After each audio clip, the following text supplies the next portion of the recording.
नमस्कार दोस्तों, aspirants campus में आपका स्वागत है। मैं रिचा और अब शॉर्ट रन के बाद हम बात करते हैं long run price and output of perfect competition form. ठीक है, तो लॉन्ग रन में क्या हाल होता है इनका देखिए। Long run price perfect competition firms equilibrium occur at a price at which supply equals demand, यानी कि जहां पे सप्लाई जो होती है, इक्विलिब्रियम पॉइंट कहाँ होता है, जहां पे सप्लाई जो होगी वो डिमांड की इक्वल हो जाएगी and firm has no incentive to exit और एंटर द इंडस्ट्री। ठीक है, तो फर्म्स को क्या है, कोई बेनिफिट नहीं होगा यानी कि मतलब एग्जिट करो चाहे एंटर करो, कुछ भी करो, उस टाइम पे कोई भी ज्यादा मतलब उनको बेनिफिट नहीं होगा। Long run price control firm is characterized by a market price. Market price क्या है, पी स्टार से हम डिनोट करेंगे। A number of identical firm, यानी कि कितने नंबर ऑफ फर्म्स है तो उसको हम एन स्टार से डिनोट करेंगे। And a quantity of output, quantity कितनी है तो क्यू स्टार से। Perform that satisfies three condition. तो हम ये देखेंगे कि यहाँ पे मार्केट प्राइस के अकॉर्डिंग कितने आइडेंटिकल फॉर्म्स हैं जो कि अ, कितना क्वांटिटी ऑफ आउटपुट देते हैं और इन तीनों कंडीशंस को सेटिस्फाई करते हैं। जैसे कि क्या कंडीशंस है, each firm maximize long run profit, यानी कि लॉन्ग रन में अगर कोई फर्म है तो भाई मतलब सारी जो फर्म्स होंगी वो प्रॉफिट देगी विद रिस्पेक्ट टू आउटपुट। जितना आउटपुट निकालेगी वो उतना प्रॉफिट देगी, यानी कि जितना जो ज्यादा वो मैन्युफैक्चर करेगी उतना ही उसको प्रॉफिट भी कमाना पड़ेगा। एंड प्लांट साइज, या फिर जितना बड़ी की कंपनी होगी, यानी कि मान लो कोई फैक्ट्री है, फैक्ट्री है वो आउटपुट दे रही है 500 पीस ऑफ शर्ट, 500 पीस, और उसके ऊपर हमें प्रॉफिट हो रहा है 1000। ठीक है, 1000 का प्रॉफिट हो रहा है, यानी कि एक पे हमें कितने का, 2 रुपए का प्रॉफिट हो रहा है। तो इस तरीके से give the price P star, each active firm choose a level of output that maximize is profit. तो जितनी भी एक्टिव फर्म होगी वो चूज करेगी क्या, कि भाई कितना हम आउटपुट करें जिससे कि हमें ज्यादा से ज्यादा प्रॉफिट हो सके। और प्लांट का साइज भी वो सेलेक्ट करेगी that minimize the cost of producing the output. ठीक है, प्लांट का साइज वो सेलेक्ट करेंगे जिससे कि जो कॉस्ट हो वो उनका कम लगे, मतलब कॉस्ट उनका कम पड़े प्रोडक्शन में, आउटपुट के प्रोडक्शन में। This condition implies that firms long run marginal cost equals P star is equal to M C into Q star. तो इसका फॉर्मूला है, देखिए ये एक कंडीशन होगी, P star is equal to M C into Q star, ये equal होना चाहिए। ठीक है, जो प्राइस होगा वो किसके, मार्जिनल कॉस्ट इनटू क्वांटिटी के इक्वल होगा। यानी कि जितना कॉस्ट है, यानी कि मान लीजिए कि एक जो चीज है उसका कॉस्ट है 5 रुपए और हमने कितनी क्वांटिटीज बनाई है, 50 क्वांटिटीज बनाई है, तो कितने रुपए हो गए, यानी कि प्राइस कितना हो जाना चाहिए, पी स्टार कितना हो जाना चाहिए, 250।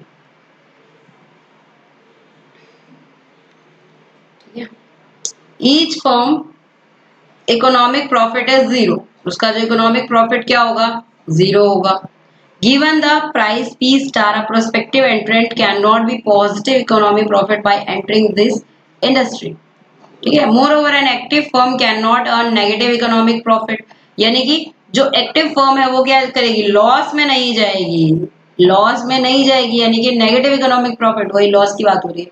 By participating in this industry, this condition implies that firms long run average cost market price, market price का क्या होगा, एवरेज कॉस्ट के इक्वल होगा। सिमिलर, जितना एवरेज कॉस्ट होगा उसको क्वांटिटी से मल्टीप्लाई कर दीजिए, मार्केट प्राइस निकल जाएगा उसका, कितना मार्केट प्राइस उसका होना चाहिए।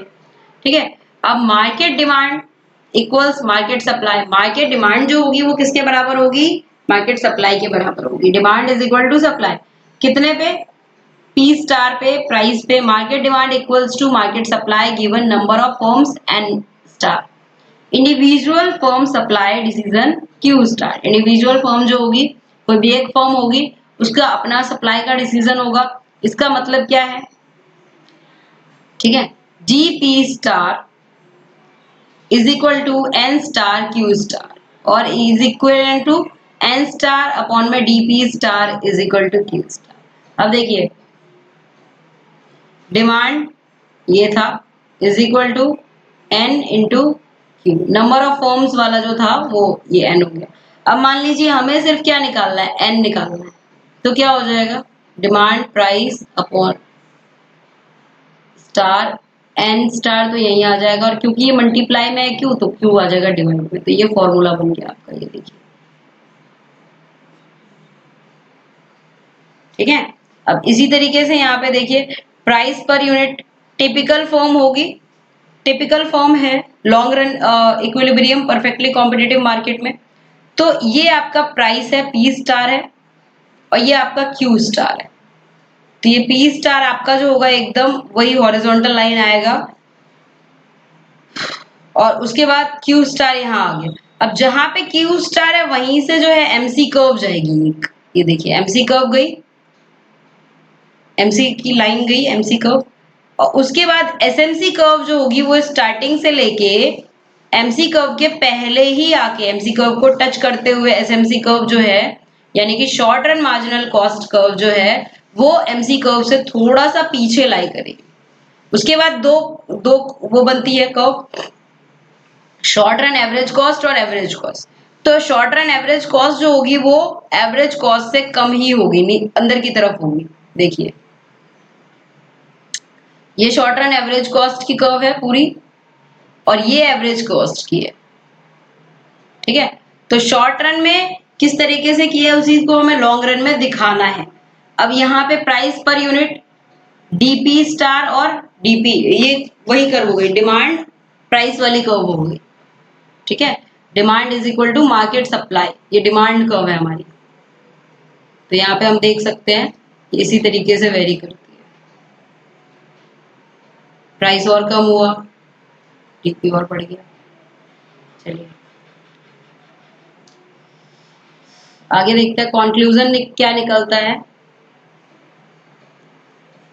The perfect competition market firm behavior is determining in output in short run and long run leads to make these conclusions। कौन कौन से conclusion निकलेंगे, ये तीन conclusion है यहाँ पे।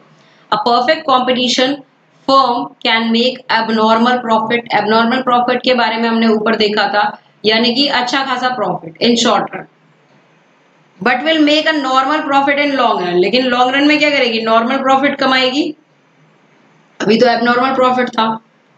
A lack of entry barriers allow a new firms to enter the market and increase supply and lower the market price। क्यों, क्योंकि भाई अभी अभी कोई फर्म आई है, ठीक है, और वो अच्छा खासा प्रॉफिट कमा रही है, बहुत ज्यादा प्रॉफिट में है। उसके बाद क्या हुआ, दो चार और न्यू फर्म्स एंटर हो गई। अब क्या हो गया, सप्लाई, सप्लाई जो हो गया वो इंक्रीज हो गया, सप्लाई जो हो गया वो क्या हो गया, इंक्रीज हो गया। सप्लाई इंक्रीज हुआ तो डिमांड क्या हो गया, डिमांड डिक्रीज, एंड जो प्राइस है वो भी डिक्रीज। तो क्या हो गया, एबनॉर्मल प्रॉफिट से आ गया नॉर्मल प्रॉफिट पे। A firm can not run at a loss in long run either since some firms will leave the market. अब फर्म जो होगी वो क्या करेगी, लॉस में नहीं रख सकती है लॉन्ग रन में, क्योंकि कुछ जो फर्म होगी ना उसके बाद वो क्या करेगी, मार्केट छोड़ देगी। Supply will converge to long run equilibrium which allows the surviving firm a normal profit once again। तो उसके बाद क्या होगा, जो फर्म सरवाइव नहीं कर पाएगी वो मार्केट को छोड़ देगी। लॉस में कब तक कोई चलाएगा, उसने मार्केट छोड़ा, मार्केट में कुछ ही फर्म्स बची, और उसके बाद फिर से क्या हो गया, प्रॉफिट जो हो गया वो बढ़ने लग गया, फिर से प्रॉफिट इंक्रीज हो गया जैसे कुछ फर्म्स ने मार्केट छोड़ा, ठीक है। The long run equilibrium level output is thus P is equal to AC, यानी कि price is equal to average cost minimum is equal to MC is equal to AR is equal to FR। तो long run में output इस तरीके से होता है। और उसके आगे हम देखेंगे shut down point and break even output for perfect competition firm. अब देखिए, when a firm is earning normal profit, normal profit कोई फर्म कमा रही है, output is at point where AR is equal to AC। तो output कहां पर होगा, उस पॉइंट पे होगा जहां पे AR जो होगा AC के बराबर होगा। अब इसी पॉइंट को हम क्या कहेंगे, break even point of output, इसी पॉइंट को हम कहेंगे break even point of output. Shut down point, the point at which firm is likely to leave the market. यानी कि फर्म जहां पे मार्केट को छोड़ने के लिए तैयार है, भैया अब लॉस में और ज्यादा हम यहाँ पे सरवाइव नहीं कर सकते, तो वो क्या करेगा, मार्केट को छोड़ देगा। अब वो जो पॉइंट होगा वो क्या हो जाएगा, shut down point. This is the output level where it equally cost for the firm continue producing as it is the firm to leave the market। ठीक है, फर्म क्या होगी, मार्केट को छोड़ना स्टार्ट कर देगी। अब यहाँ पे भी देखिए, if the price fall below the AVC यानी कि एवरेज वेरिएबल कॉस्ट से अगर प्राइस जो होगी वो कम जाएगी, कम से कम ये तो हो कि मतलब firm can cover all the variable cost and at least some of the fixed cost. अगर फर्म जो होगी मतलब एवरेज वेरिएबल कॉस्ट और फिक्स्ड कॉस्ट कम से कम कवर कर पा रही है, तो it has an incentive to remain on the market. तो इसका कोई ना कोई फायदा है चलो कि वो मार्केट में रहे। लेकिन अगर कोई फर्म जो होगी एवरेज वेरिएबल कॉस्ट को कवर नहीं कर पाएगी तो क्या होगा, ये मार्केट को छोड़ देगी, क्योंकि भाई जितना पैसा वो लगा रही है अगर उतना वो रिकवरी भी नहीं कर पा रही है तो मार्केट में रहने का फायदा क्या है ना। अगर मान लो कोई भी फर्म खर्चा कर रही है 5000, लेकिन मार्केट से वो 2000 भी रिकवर नहीं कर पा रही है, तो क्या फायदा मार्केट में रहने का। तो वो क्या करेगी, वो फर्म मार्केट को छोड़ देगी। ठीक है, तो the point where the firm must decide whether to remain on और इन द मार्केट और लीव, यानी कि A R is equal to average revenue is equal to average variable cost, ये जो पॉइंट होता है ये होता है शट डाउन पॉइंट। ठीक है, तो अगर बाई चांस एक क्वेश्चन आ गया what is shut down point, तो ये आपको लिखना है इस तरीके से। ठीक है, कि कोई फर्म जो होगी वो डिसाइड करती है कि अब मार्केट में रहना है या मार्केट को छोड़ना है, जहां पे average revenue is equal to average variable cost होता है, वो होता है शट डाउन पॉइंट।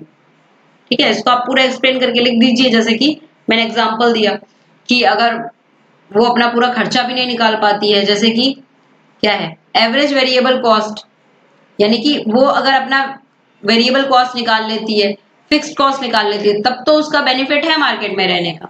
लेकिन अगर वो अपना एवरेज वेरिएबल कॉस्ट भी नहीं निकाल पाती है तो उसका मार्केट में रहने का कोई फायदा नहीं है। ठीक है, अब यहाँ पे एक फिगर दी हुई है हमें, इसके अकॉर्डिंग हम देखेंगे। अज्यूम करते हैं कि ओरिजिनल डिमांड जो है मार्केट में वो कितना है, प्राइस 10 है, यानी कि ये है हमारा ओरिजिनल डिमांड, प्राइस 10।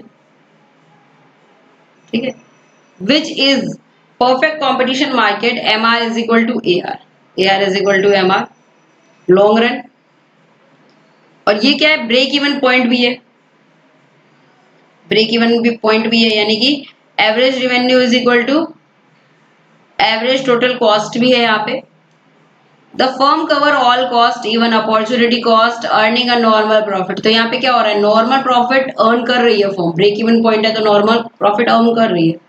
तो अज्यूम दैट सम रीजन, किसी रीजन की वजह से, या तो सप्लाई इंक्रीज हो गया होगा या डिमांड डिक्रीज हो गया होगा, मार्केट प्राइस क्या हो रहा है, फॉल होने लग गया, यानी कि बहुत सारी फर्म आ गई है या फिर कुछ भी हो गया है, तो उसकी वजह से मार्केट प्राइस क्या हो रहा है, फॉर्म हो रहा है, फॉल हो रहा है। तो subsequently the firm A R M R और D curve at the price level of 6। तो यहाँ पे प्राइस लेवल कितना आ गया है, 6 पे आ गया है, यहाँ पे आ गया है प्राइस लेवल 6 पे। देखिए, तो जहां से कि एमसी कर्व जो जा रही है ये है, ये वाला A, M R is equal to MC is now at 80 units rather than 100। पहले 100 यूनिट्स पे थी फर्म, धीरे धीरे हमारी फर्म क्या आ गई, 80 यूनिट्स पे आ गई, फिर आ जाएगी 70 पे, फिर 60 पे आ जाएगी। तो देखिए, at this output level the firm can not cover all cost, यानी कि एटीसी सभी कॉस्ट को कवर नहीं कर पाता है। तो क्या होगा, 80 इज 11, तो 80 का कितना कॉस्ट था, 11 था, मतलब 11 रुपीज का एक कोई भी वस्तु है और आपको 80 यूनिट्स करनी है, तो टोटल कितना हो गया, 88 हो गया। अब फर्म क्या कर रही है, 5 रुपए का लॉस उठा रही है हर एक यूनिट पे। ठीक है, और ओवरऑल लॉस उसका कितना हो गया, 5 रुपए का लॉस जो उठाएगी एक यूनिट पे, तो 80 यूनिट पे कितना लॉस हो गया, 400, 400 का लॉस हो गया उसका। इसका फॉर्मूला देखिए, देखिए टोटल फिक्स्ड कॉस्ट, यानी कि टोटल फिक्स्ड कॉस्ट उसका खर्चा कितना होता है, is equal to average total cost minus average variable cost into quantity. ठीक है, अब एवरेज टोटल कॉस्ट जो है कितना है 12 है, एवरेज वेरिएबल कॉस्ट कितना है 4 है, क्वांटिटी कितनी है 70 है। ठीक है, तो कितने का हो जाएगा टोटल फिक्स्ड कॉस्ट 560। सेम वही चीज है, अगर बिजनेस में रहना है, stay in business and make loss of 400 तो उसके पास अब क्या क्या ऑप्शंस बचते हैं, बिजनेस में रहे और 400 का लॉस उठाए, या फिर बिजनेस को छोड़ दे और कितने का लॉस उठाए 560 रुपए का लॉस उठाए, क्योंकि उसका टोटल फिक्स्ड कॉस्ट कितना था 560 rupees, which is total fixed cost. ठीक है, 560 रुपीज। यहाँ पे देखिए कितना था पहले लॉस एट P6, यानी कि यहाँ पे जो लॉस हो रहा है P6 पे कितना हो रहा है देखिए 11 माइनस 6, 11 उसका पूरा टोटल मतलब टोटल फिक्स्ड कॉस्ट था उसका, और टोटल वेरिएबल कॉस्ट इतना था, तो क्या होगा टोटल वेरिएबल कॉस्ट को हमने माइनस कर दिया इंटू 80 यूनिट्स हम प्रोड्यूस कर रहे हैं तो लॉस निकल गया पूरा। ठीक है, उसी तरीके से लॉस जो है वो बढ़ रहा है, ये देखिए लॉस जो है वो इंक्रीज हो रहा है, पहले कितने का लॉस था 400 का, फिर लॉस हो गया 560 का, फिर 720 का। ठीक है, अब 560 पे आ गए तो क्या हो गया 560 पे आ गए तो नो प्रॉफिट नो लॉस की कंडीशन आ गई, यानी कि जितना प्रॉफिट हो रहा है उतना ही लॉस हो रहा है। देखिए इस कंडीशन को यहाँ पे किस तरीके से दिखाया हुआ है।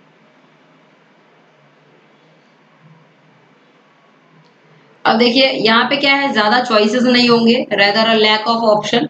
अब firm will have strong incentive to stay in market during short run. Short run में क्या चाहिए फर्म को ज्यादा से ज्यादा बेनिफिट चाहिए मार्केट में रहने का। ठीक है, either market price will increase, that increase efficiency, cost cutting can lower MC and AC to normal profit level again। ठीक है, तो क्या क्या कर सकते हैं MC AC यानी कि मार्जिनल कॉस्ट एवरेज कॉस्ट को कम करके हम नॉर्मल प्रॉफिट पे फिर से आ सकते हैं। ठीक है, एफिशिएंसी अपनी इंक्रीज कर सकते हैं। If however the market price falls even further to 4, the option became, अगर मार्केट प्राइस 4 पे गिर जाता है, यानी कि देखिए मार्केट प्राइस कितने पे आ गया यहाँ पे,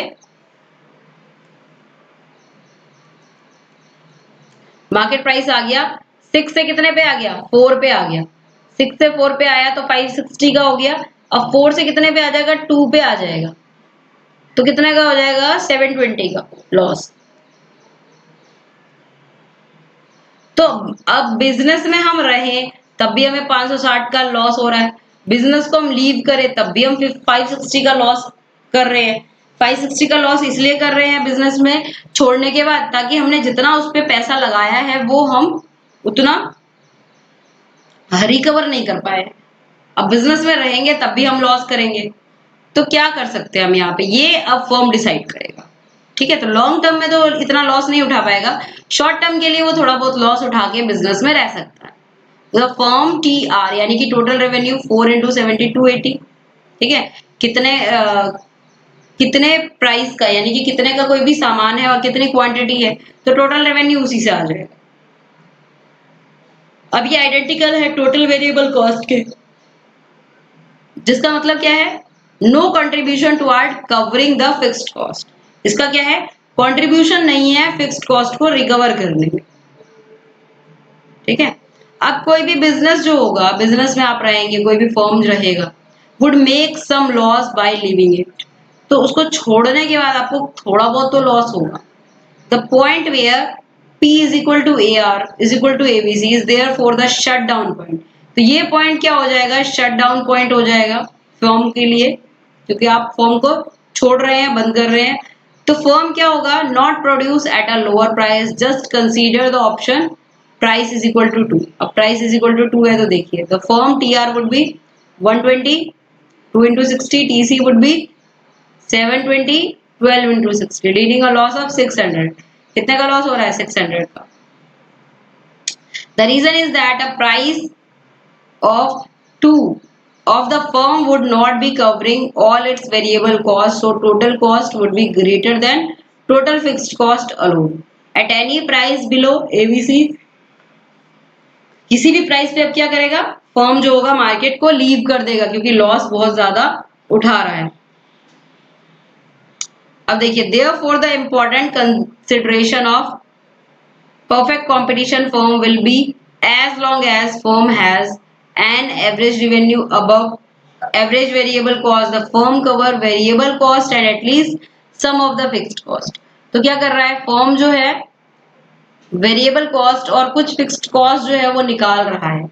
तो therefore there is an incentive to stay in business in short run. तो यहाँ पे क्या है, बिजनेस में रहने का क्या है, बेनिफिट है थोड़ा बहुत शॉर्ट रन में। तो the shutdown point is when P is equal to AR is equal to ABC। यानी कि शटडाउन पॉइंट कब होगा, जब price into average revenue is equal to average variable cost होगा। तो ये होगा शटडाउन पॉइंट। ठीक है, आगे हमारा जो टॉपिक है supply curve for perfect competition firm and for perfect competition market, ये हम देखेंगे नेक्स्ट वीडियो में। आई होप आपको इस लेक्चर का जो भी क्लियर हो गया होगा। ठीक है, हमारी कोशिश यही रहेगी कि जितना हो सके उतना कवर करवा दिया जाए। बाकी आप लोग भी सपोर्ट करिए। Thank you so much.